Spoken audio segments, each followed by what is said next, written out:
কারো মনের এত গভীরে প্রবেশ করো না যেখান থেকে সে বের করে দিলে তুমি আশ্রয়হীন হয়ে পড়বে।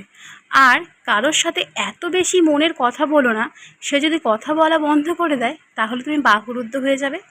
কারোর মুখ পানে এত বেশি চেয়েও না, যদি সে মুখ ফিরিয়ে নেয় তাহলে তুমি অসহায় হয়ে পড়বে। একটা সময় মনে করতাম কাউকে ভুলে যাওয়াটা না বড্ড কঠিন, কিন্তু আজ বাস্তবতার সামনে দাঁড়িয়ে আমি বলছি ভুলে যাওয়া নয়, একজন মানুষকে চেনে না বড্ড কঠিন। Hello friends, good morning, welcome back to a new blog, welcome back to a Tania blogs. আমি তানিয়া ব্লগসে তোমাদের সকলকে জানাই অনেক অনেক অনেক ওয়েলকাম। আশা করি তোমরা সকলেই ভালো আছো, সুস্থ আছো, সাবধানে আছো। তোমাদের আশীর্বাদে, তোমাদের ভালোবাসায় আমিও খুব ভালো আছি, সুস্থ আছি, সাবধানে আছি। সকালবেলায় ওপরের কাজকর্ম কমপ্লিট করে নিচে চলে এসেছি। আর চা খাওয়া দাওয়া আজকে সবটাই কমপ্লিট হয়ে গেছে। ভিডিওটা শুরু করতে একটু লেট হয়ে গেল। আর একদম বসে পড়েছি বাসনপত্র মুছতে। পিসুমণি বাসনপত্র মেজে দিয়ে চলে গিয়েছিল, তারপর সে বাসনপত্রগুলোকে শুকনো কাপড় দিয়ে ভালো করে মুছে জায়গায় গুছিয়ে রাখছি। আর আগের দিনকে মাসিমণিরা ছিল, ওই জন্য কাঁচের প্লেট কাপ ওইগুলো বেরিয়েছিল, ওইগুলোকে মুছে আলাদা করে রেখে এলাম। একটু পরে গিয়ে সেগুলোকে তুলে দেবো। আর এই রান্নাঘরে তো আমাদের ডেলি ইউজের বাসনপত্রগুলো থাকে, সেগুলো একটু পরিষ্কার পরিচ্ছন্ন করে রাখারই চেষ্টা করি। সবার সংসারে সবাই রাখার চেষ্টা করে সবার মতন করে। কী বলো তো, সবার সংসারেরই কাজ প্রায় ইকুয়ালি হয়, কিন্তু সেই কাজটা করার ধরন সকলেরই আলাদা হয়ে থাকে। কিন্তু কেউ কিন্তু ভুল নয়, সবাই সবার মতন করেছি। ওইগুলো করতে করতে তারপরে আনাজ নিয়ে চলে এসেছিলো, যে দাদার থেকে আনাজ নিয়ে সেখান থেকে আনাজপত্র নিয়ে নিলাম। সত্যি কথা বলতে আনাজের এত দাম, 300 টাকার বাজার করেছি, তাও দেখতে পাচ্ছি ব্যাগের এক কোনায় পড়ে আছে। কী কিনলাম কিছুই বুঝতে পারলাম না।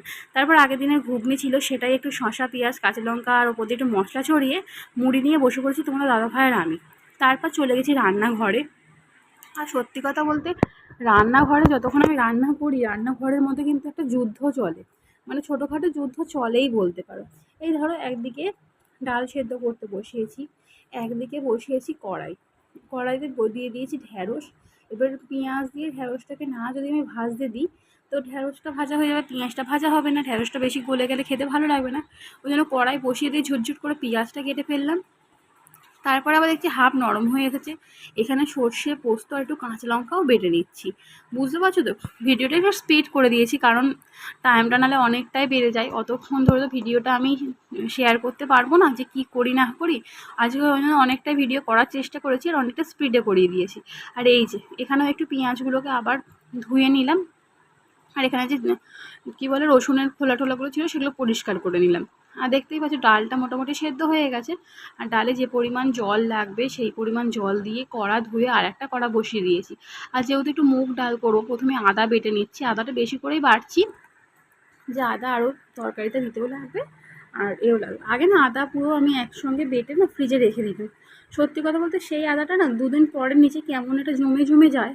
আর সেই আদা দিয়ে রান্না করলে না টেস্টটা না খুব একটা ভালো আসে না, আর আদাটার সেই গন্ধটাও থাকে না। ওই কারণে এখন আদাটা ছাড়িয়ে রেখে দিই, যখন দরকার হয় যেমন নিয়ে বেটে নিই, তাতে বেশ ভালোই হয়। আর যেহেতু রসুন টসুন সবই বাড়তে হয়। আর এই ছোট্ট মানে কি বলবো, এইটা নাকি মানে দিদার ছিল, চন্দন পিড়ে ছিল, সেটাকে মা নিয়ে চলে এসেছিলো দিদার কাছ থেকে চেয়ে। এত বড় চন্দন পিড়ে তো চন্দন বাড়তে না বলে মা নিয়ে চলে এসেছিলো। আর বেশ কাজেই দেয়, কিন্তু অল্প অল্প মশলা বাড়তে না এটা খুব ভালো। আর বড় শিল তো বের করেই না, ওই জন্য আমি ঝটপট করে রান্না করে নিলাম। আজকে তোমাদের সঙ্গে একটা নতুনত্ব রেসিপি শেয়ার করবো। তোমাদের কাছে নতুনত্ব নয়, আমার কাছে, মানে আমি এর আগেও করেছি, মানে আমি ভিডিওতে দেখাইনি বলে আর একবার তোমাদের সঙ্গে শেয়ার করছি। প্রথমে গরম মশলা ফোড়ন দিলাম, তারপরে পেঁয়াজ বাটা দিয়ে দিলাম তেলের মধ্যে।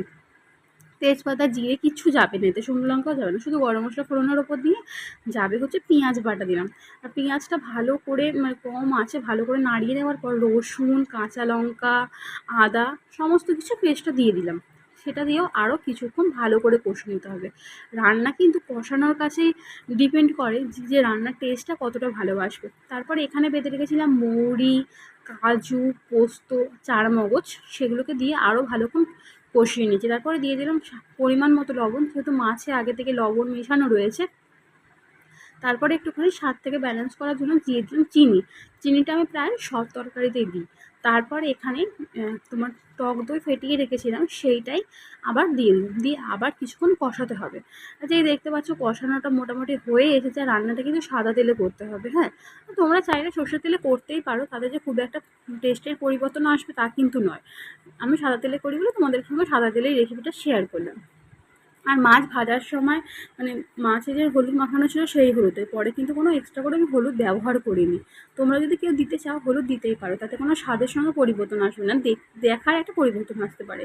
এবার মশলা কষানোর পর জল দিয়ে, জলটা যেই ফুটে আসবে এমনি মাছগুলোকে দিয়ে দেবে।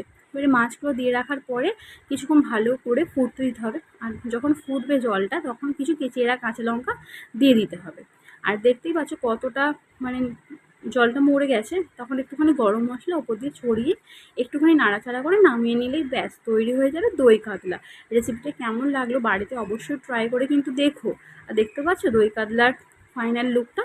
আর চলো কী কী রান্না করেছি সেটাও তোমাদের বলে দিই। আজকে করেছি মুগ ডাল, দেখতে পাচ্ছ ডালে কেমন একটা সর পড়ে গেছে, মুগ ডালে কিন্তু সর পড়ে যায়। মুগ ডাল করেছি, পেঁয়াজ দিয়ে আলু ভেজেছি, তারপর ঢ্যাঁড়সের ঝাল করেছি শুধু পেঁয়াজ দিয়ে, মানে এই পেঁয়াজ দিয়ে মানে আদা রসুন দিয়ে, আলু ঠালু দিইনি। চাটনি করেছি, পাঁপড় ভেজেছিলাম। তারপর ফ্রেশ হয়ে গোপুসোনাকে ভোগ দিয়ে দিয়েছি, আজ বাতাসা দিয়ে ভোগ দিয়েছি গপুকে। তারপরে দুপুরে সবাইকে খেতে দিয়ে নিজেও খেতে বসে পড়লাম। তারপরে ঘুমিয়ে পড়েছিলাম, ঘুম থেকে উঠে পাখিদের খেতে দিচ্ছিলাম। আর সেই চিড়ে ভাজা একটুখানি নিয়ে চলে গেছিলাম ছাদে। ছাদে ঘুরতে ঘুরতে ওইটুখানি চিড়ে ভাজা শেষ করলাম। আর প্রকৃতিটাকে দেখছিলাম, ভালোই লাগছিলো। ছাদে তো উঠতে ভালোই লাগে। সন্ধ্যেবেলা এবার সমস্ত কিছু যা কাজকর্ম থাকে সেগুলো করে চলে এসেছি রান্নাঘরে। একদিকে বসিয়ে দিয়েছি তরকারি, আর একদিকে হচ্ছে রুটি। মা রুটি বেলে দিচ্ছে, আর আমি এখানে রুটিগুলোকে সেঁকে নেবো।